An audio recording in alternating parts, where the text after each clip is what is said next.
It was a cold, crisp evening in Harlem, the streets bathed in the sharp orange glow of streetlights. The city buzzed with life, but for one man, the world had narrowed to a single point, table 7 in the back of a quiet speakeasy. Jerome, once Bumpy Johnson's trusted lieutenant, sat alone nursing a drink he didn't want, his mind racing. 11 years he'd spent evading the consequences of his actions. 11 years of living in new cities, changing his identity, trying to outrun the wrath of the one man who had given him everything, Bumpy Johnson. The betrayal, so neatly calculated at the time, had now become the anchor around his neck, one he could never shake. But tonight, for the first time in over a decade, Jerome felt safe. He thought he was free. He thought he had escaped. But Bumpy Johnson, the man who ruled Harlem with an unyielding hand, was never a man to forget. Without warning, the door to the speakeasy opened, the air shifted, and every head in the room turned instinctively. The murmur of conversation died down. All eyes locked on the entrance, where Bumpy Johnson stood, the silhouette of a legend. He moved through the crowd like a shadow, confident, unhurried, the weight of his reputation preceding him. Jerome's blood ran cold, his heart slammed against his ribs, panic creeping up his throat. The years of running, of thinking he had outsmarted the world, all unraveled in an instant. The man who once trusted him, who had given him a place in his empire, was standing before him. And in that moment, Jerome realized there was no escaping this, no more hiding, no more time. Bumpy's eyes locked onto his. The silence in the room deepened. "You thought you could run," Bumpy's voice rang out, cutting through the air with a calm but deadly edge. "Thought you could hide? 11 years you thought I forgot." Jerome opened his mouth to speak, but the words stuck in his throat. He hadn't imagined it would end like this. He had hoped, prayed even, that time had dulled the pain of betrayal. But there was no forgiveness, not here, not with Bumpy. Bumpy took a slow step forward, his gaze never leaving Jerome's.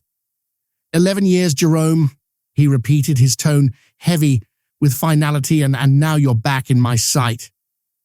Jerome's pulse quickened. The weight of the past, the betrayal he had buried so deep, crashed over him like a wave.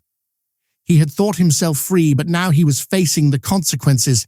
The razor was coming, and this time there would be no escape. Bumpy Johnson wasn't just a man, he was a force, a presence that held the streets of Harlem in his grasp. Born in Charleston, South Carolina in 1905, Bumpy came to Harlem in the 1920s, searching for a future. What he found was a battleground. Harlem was a place where power meant survival, and trust was the only currency that mattered. Bumpy learned the streets quickly, rising from the shadows of poverty to command an empire. By the time the 1930s rolled around, Bumpy had built something unshakable. He controlled the numbers game, the bootlegging, the protection rackets, and every business in Harlem that needed his touch. His influence wasn't limited to the streets. He had connections everywhere, politicians, judges, law enforcement, and he used them to his advantage. And in a city where corruption and crime were the norm, Bumpy was the law. But Bumpy's power wasn't just built on money or muscle. It was built on respect. He was a man who understood the value of loyalty, and in a world where alliances were as fragile as glass, he was the one who kept the balance. His empire wasn't a dictatorship. It was a system that relied on everyone playing their part. And the moment someone broke that trust, Bumpy's response was swift, final, and without mercy. Jerome had been one of the most trusted men in that system, a confidant, a partner. He had worked beside Bumpy for years, helping to build the empire, but Jerome, like so many before him, had let greed cloud his judgment. When a rival gang offered him money when they promised him more power, Jerome betrayed Bumpy, sold him out for $50,000, thinking he could walk away unscathed, but Bumpy never forgot. And in his world, betrayal wasn't just a personal matter, it was an attack on the entire system. It was an offense that could not go unpunished. So Bumpy waited. He let Jerome think he had escaped. He let him run. 11 years to be exact. And now Bumpy was here to settle the score. Jerome had spent the years since his betrayal in a state of perpetual fear. At first, it was the fear of retribution, the constant worry that Bumpy would find him, but over time, that fear faded. He built a life, a new identity. He convinced himself that the past was behind him, that Bumpy had let it go. He lived in other cities, rubbed elbows with new allies, surrounded himself with people who didn't know who he was, or at least who he had been. For a decade, Jerome had been free. He had money, he had power, and he had convinced himself that Bumpy's reach had limits. But tonight, as he sat at table 7, he couldn't shake the feeling that something was different. It wasn't just the silence that fell over the room when Bumpy entered. It was the certainty of it all. The past, the betrayal, the debts, everything came crashing down in that one moment. Bumpy's presence in the room wasn't just a reminder of the past, it was a reckoning. Jerome had thought he could escape the consequences of his actions, but now the moment he had been dreading had finally arrived. There was no more running. There was no more hiding behind new names and new cities. Jerome was about to face the justice Bumpy had been waiting to deliver. Bumpy had always been patient. He didn't rush to anger. He didn't lash out. He waited, calculated, and when the time came, he made sure the balance was restored. And for Jerome, the time had come. Jerome's body stiffened as Bumpy's figure approached. He tried to control his breath, to force his pulse to slow down, but the weight of the moment pressed down on him like an anvil. He could feel the eyes of the room on him, the whispers behind his back. But it didn't matter. Bumpy Johnson was here, and in this world, nothing else mattered. Bumpy stopped in front of him, towering over the table, his eyes locking onto Jerome's. For a long moment, the silence stretched, thick and suffocating, as if the entire room was waiting for the storm to break. Jerome's throat felt tight, his hands cold and clammy despite the heat of the room. His mind raced, searching for an excuse, for something, anything, to say that might spare him. But the words wouldn't come. They never did when Bumpy was around. 11 years, Jerome. Bumpy finally spoke, his voice low, each syllable carrying the weight of the history they shared. 11 years to think about what you did, to regret it, but you didn't, did you? Jerome's mouth went dry. He tried to speak, but the words were caught in his throat. He thought he was smarter than this. He thought he had covered his tracks. The time and distance could erase the wrong he had done. But Bumpy had never forgotten, and the very thing that had once made him powerful, his patience, was now about to exact the price. "I didn't mean to," Jerome stammered, his voice trembling with fear and regret. "Bumpy, please. It was business. I was just trying to survive." Bumpy's eyes narrowed, cold and unflinching. "Survive? You think betrayal is about survival? You betrayed the man who made you, gave you everything, and you thought I'd just let it slide?" Jerome's eyes darted around the room, looking for someone, anyone who might intervene, but there was no one. The men at the table, the ones who had once been his friends, now sat with their heads down, their faces turned away, not daring to meet his eyes. The realization hit him hard. He was alone. Bumpy leaned in closer, his face inches from Jerome's, and for a moment, the room seemed to disappear. It was just Bumpy and Jerome, past, present, and future, all intertwined in the same moment.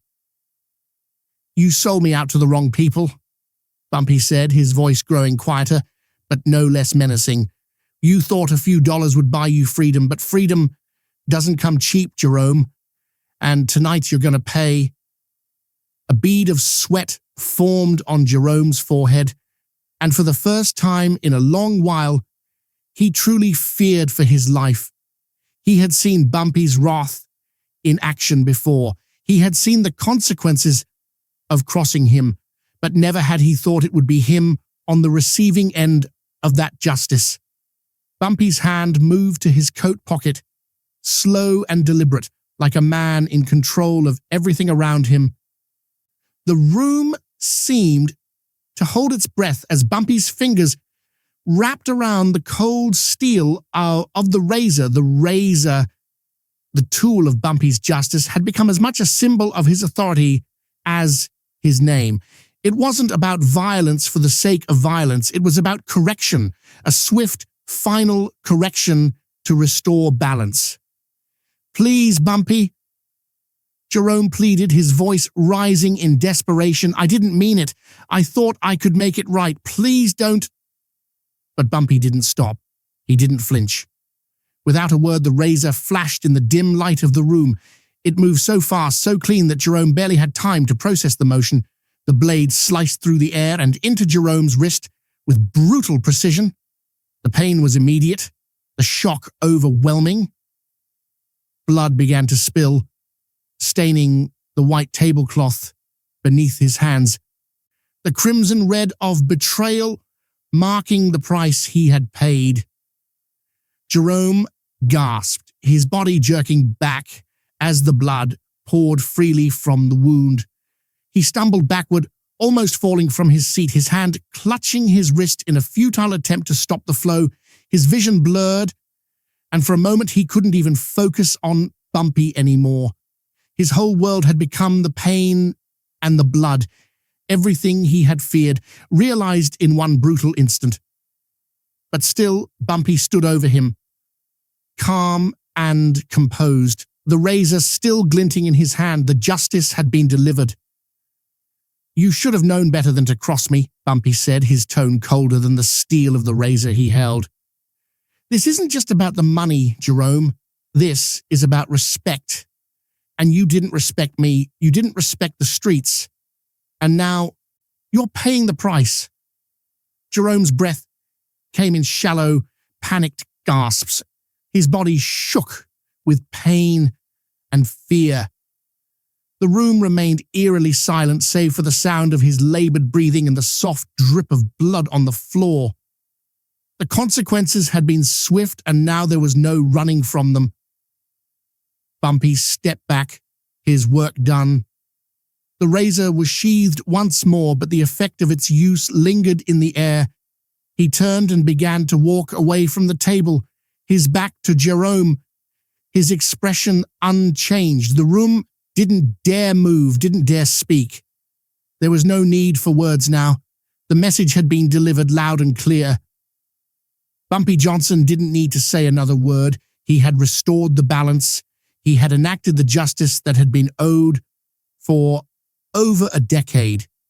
And in the silence that followed, the streets of Harlem once again knew who was in charge.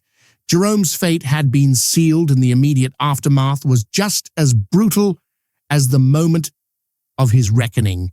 He was left on the floor, clutching his bleeding wrist, his body weak and shaking.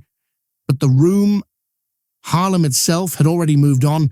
The men who had once followed Jerome, the ones who had listened to his promises and believed his words, now looked away. They knew better than to offer any sympathy. In Bumpy's world, there were no second chances for betrayal. There was only justice, cold, final, undeniable. Bumpy didn't need to see it. He didn't need to linger. His reputation had already done its job. The men in the room would remember this night. They would remember the cost of disloyalty. And they would remember the man who had delivered justice with the precision of a scalpel. As Bumpy exited the club, the weight of his decision hung over Harlem. His empire was secure, his code once again upheld. The streets of Harlem had learned yet again that in Bumpy Johnson's world, there was no room for betrayal, not for anyone. The days following Jerome's fate were like the calm after a storm, quiet but heavy with the understanding that something monumental had occurred. Word of what had happened at Table 7 spread like wildfire through Harlem, faster than any of them could have predicted. But it wasn't the violence that would be remembered, it was the message behind it. Bumpy Johnson's reputation had always been built on a foundation of respect. He wasn't the kind of man to be feared for petty reasons, but when the rules of loyalty were broken, when those around him failed to uphold the honor of the streets, that was when the consequences came. Bumpy's actions weren't random. They weren't the product of personal vengeance or anger. They were calculated, necessary, and final. Harlem's streets, known for their unpredictability, for their tumultuous alliances and fractured loyalties, now knew one thing. Bumpy Johnson was unflinching when it came to justice. The people who had witnessed the scene at the speakeasy, men who had once been on Jerome's side, now turned away from him. No one spoke his name. He was nothing more than a footnote in the greater story of Harlem's underworld. Bumpy didn't have to remind them of his power. He didn't need to make speeches or threats. His actions spoke for him. By the time the sun set on that night, the streets had already begun to respect Bumpy's world once again. Loyalty was the currency of Harlem, and Bumpy was the bank for the men who still held a place in Bumpy's inner circle. The message was clear. His empire was not just built on street-level control, it was built on something more, something deeper: respect. Bumpy had shown them that betrayal could never go unpunished, and that the line between loyalty and disloyalty was sharp and unforgiving. Jerome's betrayal had been a stain on the empire Bumpy had spent years building, but it had been washed away in the most brutal of fashions, and in that cleansing, Bumpy's status as the supreme figure in Harlem was cemented further. It wasn't just the people who worked for him who knew this. The community at large, businessmen, politicians, law enforcement, understood it too. When you lived in Harlem, you lived by its rules, and Bumpy Johnson was the keeper of those rules. His ability to enforce them was not just admired, it was feared, because in Bumpy's world, no one was above the law, not even his closest allies. Bumpy Johnson's story was never just about power. It wasn't about muscle or manipulation. It was about something much more significant: the code that governed the streets, the code that kept order in a place where chaos could have reigned. Bumpy didn't just build an empire, he built a system, a framework where loyalty and respect were the highest currency. And when that framework was tested, he was there to restore it. The moment with Jerome wasn't just a single act of vengeance, it was a reminder to everyone in Harlem, a reminder that the rules Bumpy upheld were not negotiable. It was a message to anyone who thought they could exploit the system for their own gain. Loyalty was everything. Break it, and there would be a price to pay. This wasn't just about one man's betrayal. It wasn't just about the blood spilled at Table 7. It was about the preservation of a system that, for better or worse, kept the streets running. And Bumpy Johnson, through his quiet but firm brand of justice, was the one who made sure that system never faltered. For the community of Harlem, Bumpy's actions confirmed something they had always known. The legend wasn't just a figure of power. He was a figure of order, and that order could not be broken. In the end, the lesson was clear. Sometimes it takes a legend to remind the world what respect really means. Bumpy Johnson wasn't just a man who made things happen. He was the man who made sure that the world he built stayed intact. His legacy was carved not in the wealth he accumulated or the empire he controlled, but in the justice he delivered. And that justice, as brutal as it was what kept Harlem alive. The razor, the symbol of Bumpy's final word, had spoken, and everyone who lived by the streets understood that in this world there was only one law: loyalty. Betray it, and like Jerome, you would meet the razor's edge.